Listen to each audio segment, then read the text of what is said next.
عمران خان عمران خان عمران تیرے جان نثار عمران تیرے جان نثار عمران تیرے جان نثار عمران تیرے جان نثار عمران تیرے جان نثار دیکھو دیکھو کون آیا. بسم اللہ الرحمن الرحیم. صدر سیکرٹری ایاک نعبد و ایاک نستعین.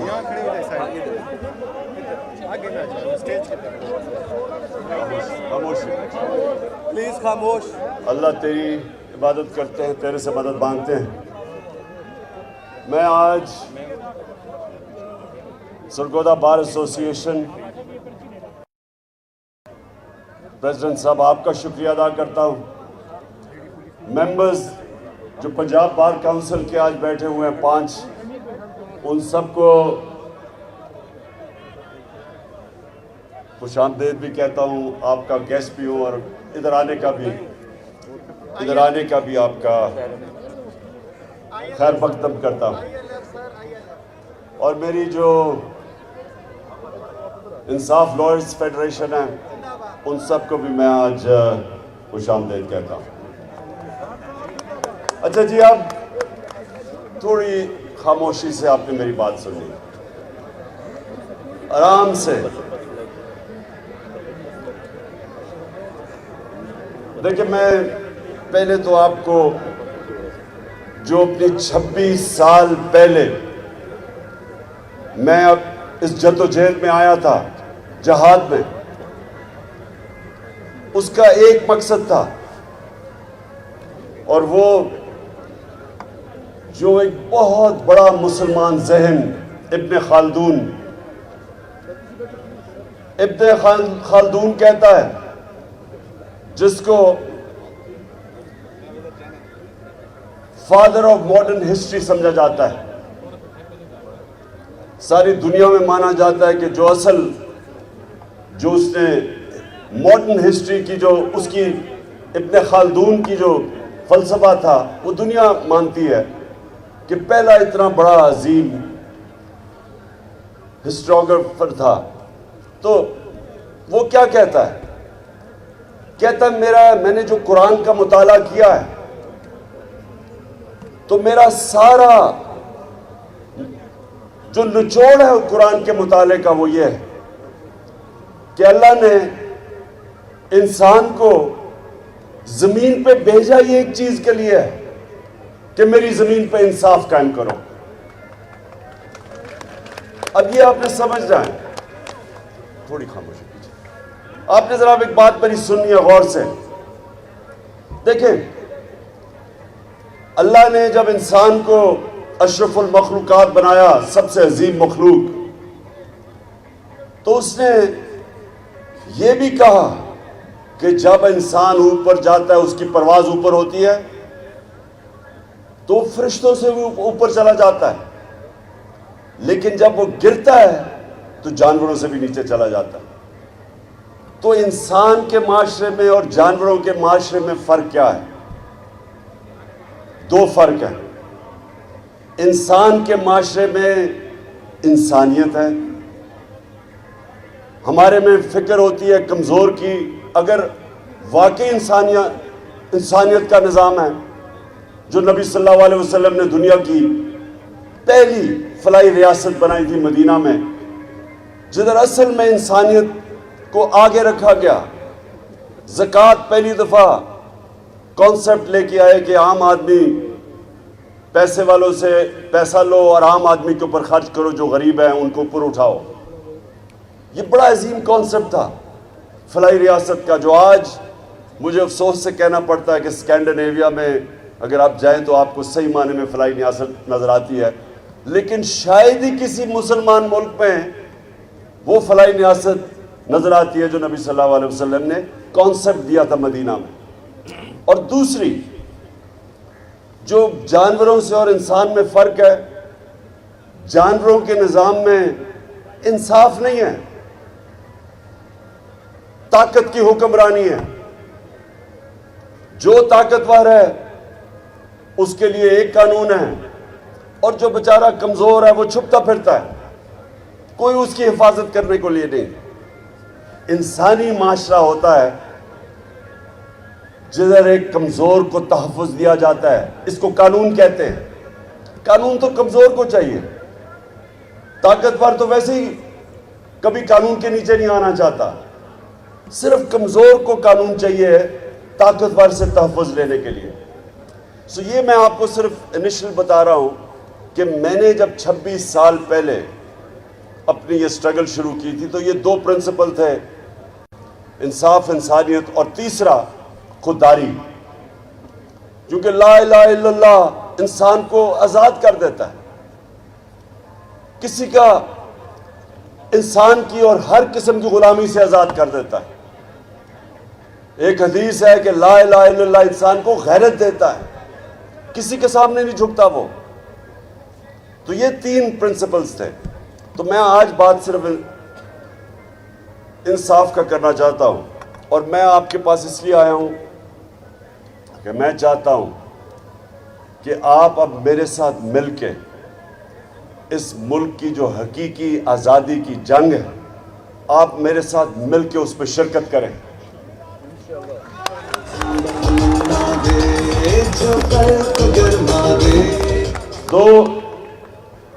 جو خودداری ہے، جو علامہ اقبال غلام مسلمانوں کو جگا رہے تھے اپنی شاعری سے، خودی کو کر بلند اتنا، انسانوں کو اٹھا رہے تھے، غیرت دے رہے تھے۔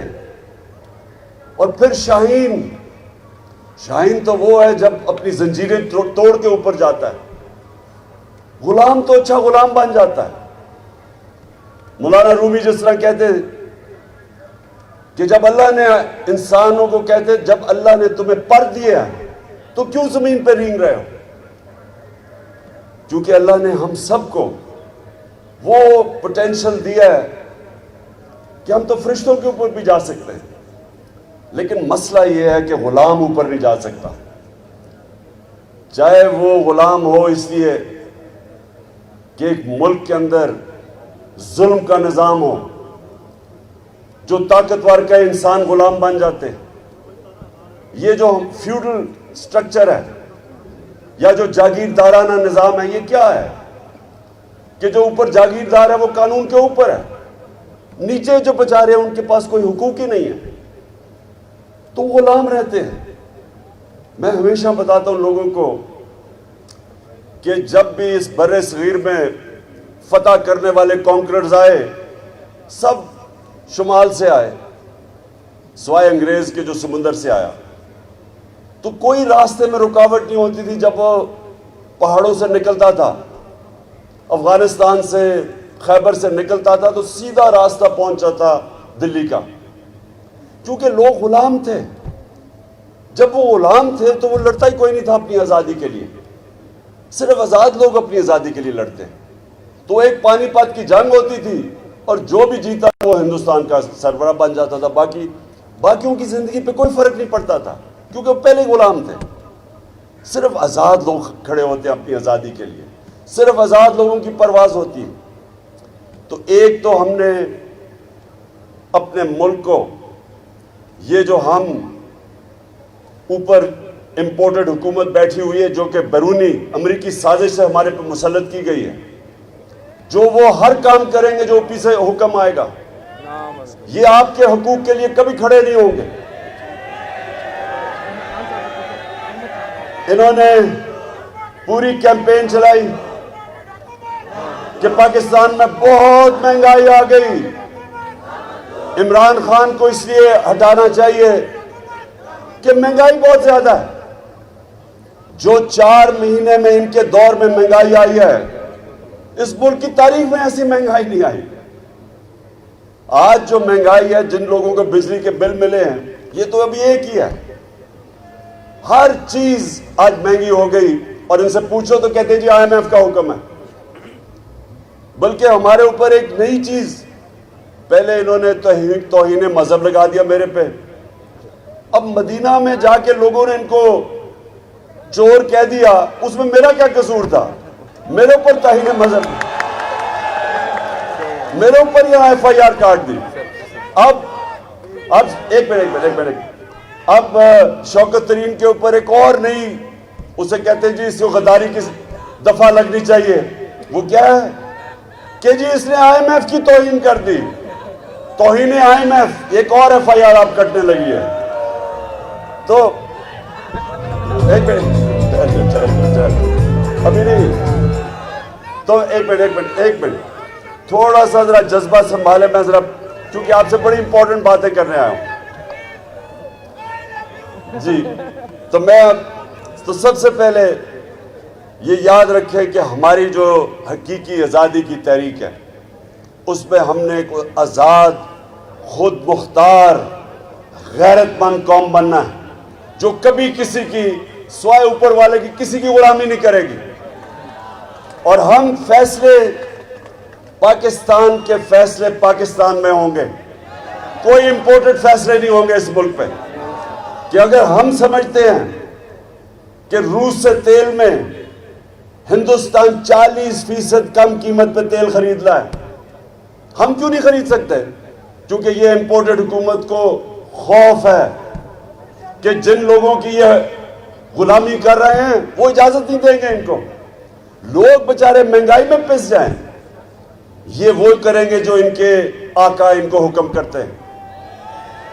اور ہم سنیں ذرا، اور ہم جس قوم نے 70-80 ہزار اپنے لوگوں کو قربان کیا امریکہ کی جنگ میں شرکت کر کے، اور آج اگر وہ امریکہ کہہ رہا ہے کہ بیسز دو پاکستان میں یا ہمارے اوپر سے ڈرون اٹیک کرے وہ افغانستان میں، ہم کیوں کسی کی جنگ میں شامل ہوں؟ کیا ہمیں سبق نہیں مل گیا؟ تو یہ دوسری چیز ہے کہ میں چاہتا ہوں کہ آگے سے میری قوم کبھی کسی کی جنگ میں شرکت نہ کرے، کسی کے لیے اپنے لوگوں کو ہم قربان نہ کریں. اور جو دوسری چیز جس کے لیے میں آپ سب کو تیار کرنے آیا ہوں، دیکھیں جو اس سے بھی بڑی جنگ ہے. حضرت علی کا قول ہے کہ کفر کا نظام تو چل جائے گا لیکن ناانصافی یعنی جو ظلم ہوتا ہے جدھر وہ نظام نہیں چل سکتا. ونسٹن چرچل، دوسری جنگ عظیم، ہٹلر کی فوجیں فرانس میں کھڑی ہیں، بمباری ہو رہی ہے برطانیہ کے لوگ گھبرائے ہوئے ہیں کہ ہم بچیں گے یا نہیں. تو وہ پرائم منسٹر ونسٹن چرچل سے پوچھتے ہیں کہ کیا ہم بچ جائیں گے؟ وہ جواب دیتا ہے کہ کیا ہماری عدالتیں انصاف دے رہی ہیں؟ جب انہوں نے کہا دے رہی ہیں تو اس نے کہا کوئی قوت ہمیں تباہ نہیں کر سکتی. جو آپ کی مجھے مدد کی ضرورت ہے، یہاں ہمیں انصاف کی جنگ لڑنی ہے، رول آف لا کی، قانون کی حکمرانی کی جنگ. یہ اس کے لیے آپ سب سے زیادہ ذمہ داری آپ کی ہے. پاکستان کی جو وکلا کمیونٹی ہے، آپ کے اوپر اللہ نے ذمہ داری ڈالی ہوئی ہے. ہماری جو آخرت میں امتحان ہوگا وہ اس چیز پہ ہوگا کہ اللہ نے جو بھی آپ کو نوازا تھا اور آپ کو اس نے قانون کا علم دیا ہے، آپ باقی لوگوں سے بہتر جانتے ہیں قانون کو، آپ عدالتوں میں پیش ہوتے ہیں. آپ سے بھی وہ پوچھے گا کہ جب پاکستان میں ظلم ہو رہا تھا، کمزور کے لیے ایک قانون، طاقتور کے لیے دوسرا قانون. کمزور چوری کرے جیل میں اور طاقتور چوری کر کے NRO لے کے اور پرائم منسٹر بن جائے. یہ اس نظام کے متعلق حضرت علی نے کہا تھا کہ ایسا نظام نہیں چل سکتا. اور سارے دنیا کے اندر، میں ساری دنیا پھرا ہوں، صرف امیر اور غریب ملکوں میں فرق ایک ہے. غریب ملکوں میں یہ ظلم کا نظام ہے، ناانصافی کا نظام ہے، اور امیر ملکوں کے اندر انصاف ہے. جدھر رول آف لا ہے ادھر خوشحالی ہے، اور جدھر جنگل کا قانون ہے وہ غربت ہے. یہ وقت ہے پاکستان میں کہ ہم سب کو اب یہ اس حقیقی آزادی کے لیے لڑنا ہے، کیونکہ انصاف انسانوں کو آزاد کرتا ہے، ظلم انسانوں کو غلام بناتا ہے۔ جب تک ہم اس قوم، لوگ ہم، آپ وکلا اور قوم میں شعور پیدا نہیں کرتے کہ ہم نے اپنی آزادی لینی ہے انصاف لے کے، یہ ہو ہی نہیں سکتا کہ ملک کے سارے بڑے بڑے ڈاکو جو 30 سال سے اس ملک کو لوٹ رہے ہیں وہ آ کے ہمارے اوپر بیٹھ جائیں اور ہم چپ کر کے بھیڑ بکریوں کی طرح عمران خان کو کہیں اچھا جی سیلاب آ گیا، عمران خان چپ کر کے تسلیم کر لو ان کو۔ میں انشاءاللہ سیلاب میں ان سب سے زیادہ کام کروں گا، لیکن تمہارا بھی پیچھا نہیں چھوڑوں گا۔ کسی صورت میں ان چوروں کو تسلیم نہیں کروں گا، اور جو بھی سمجھ رہا ہے کہ ہمیں ڈرا کے دھمکا کے میڈیا کا منہ بند کر کے اچھے صحافیوں کو ان کے اوپر ایف آئی آر کاٹے، کوئی باہر بھاگ جائیں، ڈرا کے دھمکا کے میرے اوپر ایف آئی آر یا دہشت گردی کی ایف آئی آر، جو مرضی کریں آپ، میں نے ان چوروں کو کبھی تسلیم نہیں کرنا۔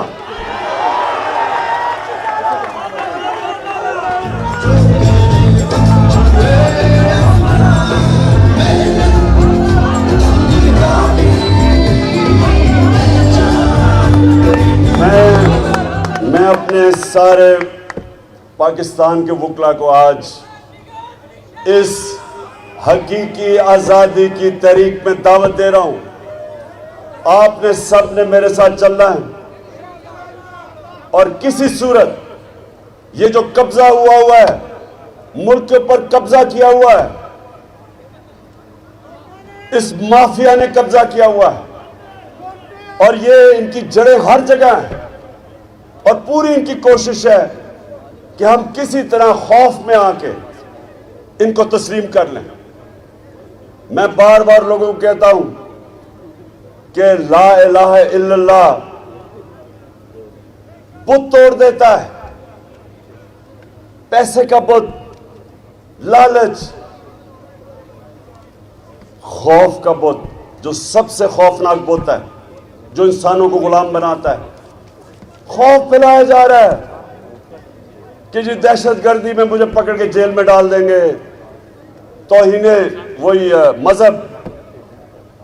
مدینہ میں تمہیں لوگوں نے شکل دکھائی ہے تمہاری کہ تمہیں چور کا ہے جو تم ہو، اور میرے اوپر لگا دیا کہ توہین مذہب۔ اسی طرح اگر ان کا خیال ہے کہ چینلز کو بند کر دیں گے، صحافیوں کو ڈرا دیں گے، جو مرضی کریں، آپ نے میرے ساتھ چلنا ہے، اور میں یہ آپ کو یقین دلاتا ہوں کہ یہ اتنی دور نہیں ہے آزادی۔ قوم پہلی دفعہ 26 سال میں پہلی دفعہ میں نے اپنی قوم کو ایسا شعور اور بیدار دیکھا جو کبھی پہلے نہیں تھا۔ اب میں سرگودا بار، میں اب آپ کی بات جو آپ کا مطالبہ ہے اس پہ آتا ہوں۔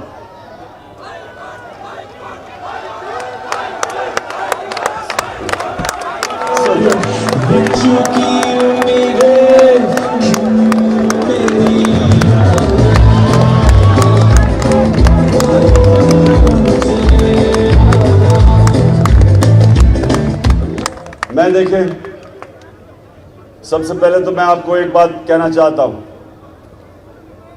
کہ پہلے میں اپنے ذاتی خیالات آپ کے سامنے پیش کروں گا، اور اس کے بعد میں حل بھی آپ کو بتاؤں گا کہ ہم نے کیسے یہاں کو سرگودا میں ایک ڈویژنل بینچ لینا ہے جو آپ سب کا ہے۔ دیکھیں، پہلے میں اپنا ذاتی ویو، میرا ذاتی ویو یہ ہے کہ پاکستان کے اندر جو ہر ڈویژن ہے اس کو صوبہ بننا چاہیے۔ وہ میں اس لیے کہہ رہا ہوں کہ دیکھیں، ایڈمنسٹریٹولی جتنا مینیجبل صوبہ ہوگا اتنا آپ بہتر لوگوں کی خدمت کر سکتے ہیں، آپ لوگوں کے مسئلے حل کر سکتے ہیں۔ یہی نہیں کہ صرف یہاں سے بکھر میاں والی سے اٹھ کے ایک عام آدمی کو جانا پڑتا ہے لاہور ہائی کورٹ. یہ صرف بات نہیں ہے, اور بھی مسئلے حل کرنے کے لیے اس کو لاہور جانا پڑتا ہے. میں یہ سمجھتا ہوں کہ آگے ہمیں یہ سوچنا چاہیے, اس کے اوپر ڈیبیٹ ہونی چاہیے کہ ہم اگر زیادہ صوبے بنا دیں, ڈویژنز کو بنا دیں, اس کے اوپر ڈیبیٹ کریں. ہوگا یہ مقصد صرف ایک ہے کہ عام آدمی کی زندگی آسان ہو. ہماری کوشش ہونی چاہیے کہ جو طبقہ مشکل زندگی گزارتا ہے اس کی ہم آسانی کیسے پیدا کر سکتے ہیں. میرا خیال کہ اگر یونٹ زیادہ بن جائیں, ان کے مسئلے وہاں حل ہو جائیں, لوکل گورنمنٹ سسٹم اچھا بن جائے, تو پہلی تو یہ چیز. اور دوسرا یہ بھی کہ انصاف, جس طرح میں نے شروع میں بات کی, سب سے امپورٹنٹ چیز ہے معاشرے میں انصاف ہوتا. انصاف کے لیے بالکل لوگوں کو میلوں دور نہیں جانا پڑتا. اتنی سفر عام آدمی بالکل بات ٹھیک کہتے ہیں, وہ جا کے کہاں ٹھہرے گا, اس کو پیسے خرچ کرنے پڑتے ہیں, کرایہ دینا پڑتا ہے, وہاں رہنا پڑتا ہے. اور میں آپ کو یہ بھی بتاؤں کہ ساری دنیا کے اندر جب آبادی بڑھتی گئی تو صوبے بھی بڑھتے گئے. کیوں بڑھتے گئے؟ کیونکہ وہاں سب نے کہا کہ لوگوں کو ہم کیسے انصاف دے سکتے ہیں. آپ یہ سوچیں کہ پاکستان کی آبادی 40 کروڑ تھی. جب پاکستان بنا ہے تو اس کی آبادی 40 کروڑ تھی. آج 22 کروڑ ہے. 40 لاکھ نہیں 40 کروڑ, ہاں سوری 40 لاکھ. پاکستان کی آبادی 40 ملین تھی اور آج پہنچ گئی ہے 220 ملین. سو جب اتنی تیزی سے بڑھی آبادی تو ان کو ہم نے سروس بھی ویسے کرنا ہے. 40 ملین سے 220 ملین, اس کا مطلب کہ ان کے لیے آپ نے اور سہولتیں پیدا کرنی ہیں, تاکہ ایڈمنسٹریشن کا تو مقصد ہی ایک ہوتا ہے کہ لوگوں کے مسئلے حل کریں. تو اس لیے اس کے لیے ڈیبیٹ کی ضرورت ہے.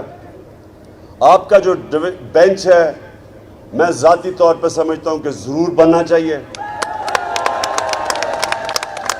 میری صرف ایک ریکویسٹ ہوگی کہ اس کے اور بھی بار, مجھے پتہ لاہور بار کے اندر بڑا وہ شور مچائیں گے, بہتر یہ ہے کہ ہم بیٹھ کے, اور میں بیچ میں پڑھتا ہوں, ہم بیٹھ کے ان کو کنونس کریں کہ یہ لوگوں کی بہتری ہے اس میں.